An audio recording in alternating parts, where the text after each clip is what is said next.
Kennedy Osano, in korka kori wuoth mano mar chomo Singapore.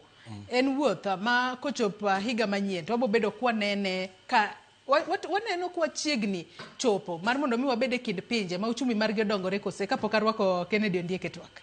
Apani pod wan mabor, but king'iyo the infrastructure fund or the sovereign bond ma government were about. I think king'iyo maber, king'iyo gi chuny maler, tibo neno ni intention is clear and is good. Gima wang'i ni to the policy framework and the TORs marite are guarded. Koro king'iyo the economy mar Kenya, a good example ng'ane banking sector. Ndalo mang'eny bank ne keto pesa gi e bonds.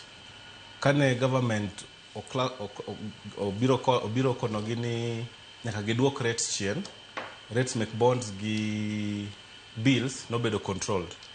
Manyiso ni mano koro pesa onego bedni koro bedo lent imiyo jo piny, right?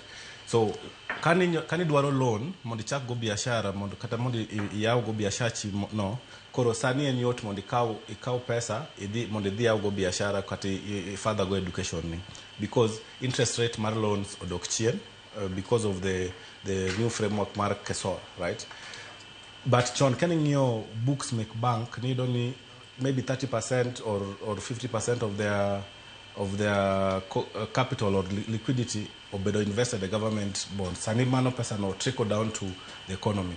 Koro kwa the dream mar economy, angeni every great ngata ma great nyaka to bed gi dream na mai kama bro there. It will take time, but king'iyo factors test anie, it is headed towards there. No, maybe not Singapore, maybe next to Singapore.